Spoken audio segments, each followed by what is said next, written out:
What an absolute mess. White House Press Secretary Karoline Leavitt just had multiple of her lies blown up in one swoop by the President of the United States. Donald Trump decided to give an all-access interview to the Wall Street Journal about his declining health. And during this, he was rather candid about what's going on, which in turn blew up the BS narratives that Karoline Leavitt has been peddling lately. Honestly, let's waste no time and jump in with the first narrative because there are multiple that are blown up in one swoop. Make sure you drop a like and make sure you subscribe to the Adam Mockler feed to boost the truth in a time when the lies seem to prevail on the internet. We bring the truth on this channel. All right, let's start off with Donald Trump's handshaking. A few months ago, Karoline Leavitt was asked in the White House briefing room why one of Donald Trump's hands needs makeup constantly. What is the necessity for makeup?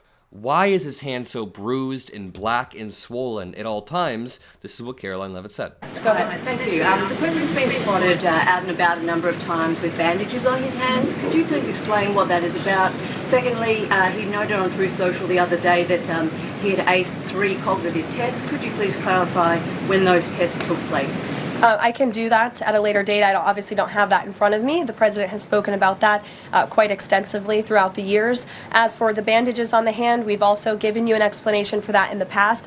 The President is literally constantly shaking hands. The Oval Office is like Grand Central Terminal. He is meeting with more people than any of you even know about on a daily basis. He's also on a daily aspirin regimen, which is something his physical examinations has said in the past as well, which can contribute to that bruising that you see here. Okay, there is a lot there. First of all, Donald Trump isn't even following his daily aspirin regimen. He's taking doses outside of what the doctor prescribed him. Secondly, if it's caused by shaking hands, how is it now on both hands? Days after the bruising appeared to spread to Trump's left hand, which he does not use to greet people, the president on Thursday gave a revelatory interview about his health to the Wall Street Journal. Trump offered a different reason for the bruising on his skin. He is now saying that thinning skin and overuse of aspirin are why his hands are both basically corroding. What's the word? Like his flesh is falling off on his hands. It is some nasty, nasty stuff.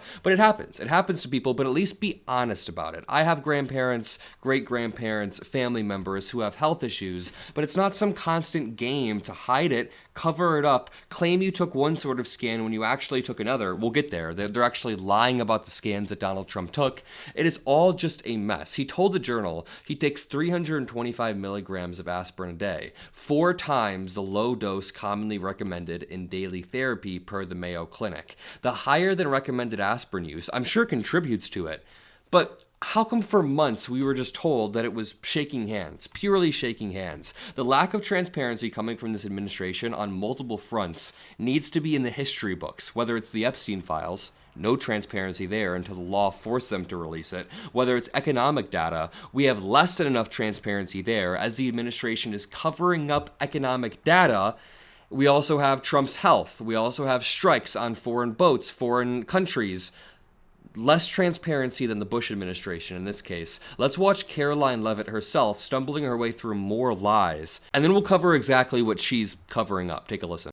He would release the results of his MRI. Is that happening right now? It is happening right now.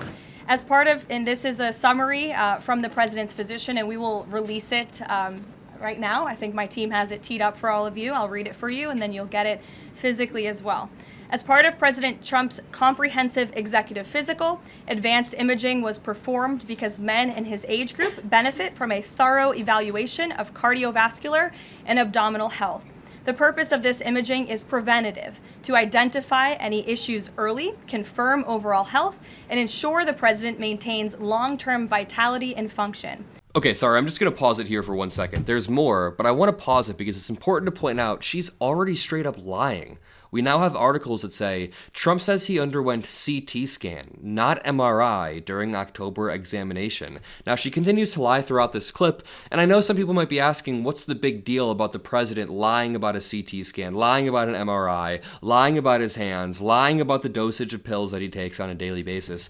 It's because the health of the president matters. As we learned during the last year of Biden's term, when 90% of the coverage online was about his health and his administration, quote unquote, covering up his health, that was what all of the coverage was about. Now we live in a reality where Trump and his administration are covering up 10 times more, not just about health, but again, about the economy, about Epstein, about strikes, and it's silence from the media. There's not a peep from the media other than these videos that we make right here. But Trump says he underwent CT scan during this interview, not an MRI. Let's continue with Levitt. Of cardiovascular and abdominal health. The purpose of this imaging is preventative, to identify any issues early, confirm overall health, and ensure the president maintains long-term vitality and function. President Trump's cardiovascular imaging was perfectly normal. No evidence of arterial narrowing impairing blood flow or abnormalities in the heart or major vessels. The heart chambers are normal in size, the vessel walls appear smooth and healthy, and there are no signs of inflammation or clotting. Overall, his cardiovascular system shows excellent health. His abdominal imaging is also perfectly normal. All major organs appear very healthy and well perfused.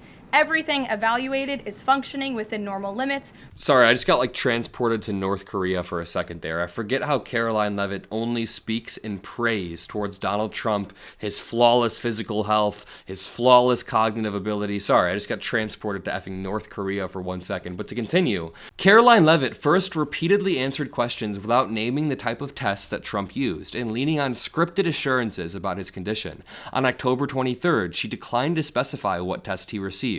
On November 4th, pressed on why Trump had a week earlier described it as an MRI, she said she would check back while insisting he was in optimal physical health. When asked again on November 12th, Levitt leaned on the language of the doctor's memo, just saying advanced imaging without being very specific. And then she said again he was in an exceptional condition. What is he, like a horse? Levitt's position remained the same until December 1st, when Trump's physician, Navy Captain Sean Barbadella, released a memo describing cardiovascular imaging. Levitt told reporters the screaming was normal and positioned the disclosure as transparency. Even then, the White House referred to it as advanced imaging. Well, it turns out it wasn't an MRI, and he didn't clarify what this was until today in this interview that released. It's also worth pointing out, as Karoline Levitt continues to praise Trump's perfect cardiovascular condition, even Trump says, quote, "They say aspirin is good for thinning out the blood. I don't want thick blood running through my heart," he says. "I want nice thin blood pouring through my heart." Does that make sense? The article goes on to describe a Donald Trump who repeatedly falls asleep on camera, who struggles to hear during meetings now. Apparently people have to speak up. It says Trump then denies he struggles to hear. He also denied falling asleep at recent White House events and says he has always gotten by on little sleep. Which might be true, but where are you placing that sleep now? Because it seems like you're falling asleep more often than not when you were on camera in these meetings. So people on Twitter immediately found this clip from earlier in December and said, people in the replies are dogging Trump and Karoline Levitt. Someone says, there is no standard medical test called a preventative MRI. MRI is a diagnostic imaging tool and an evidence-based machine. It's hard to answer a specific clinical question. Someone says there are no preventative MRIs. Been in health field for 30 plus years and I've never heard of this. There is always a diagnosis that goes into the indication. Never routine nor preventative when it comes to MRIs. MRIs are diagnostic for something that has already happened, clarifies people in the comments. There is no such thing as a preventative MRI. It seems like Trump did not get an MRI whatsoever, and now there are articles reporting how Trump underwent a CT scan. So they are changing the story about our president's health. This will be noted. I'll see you all in the next one. Peace out.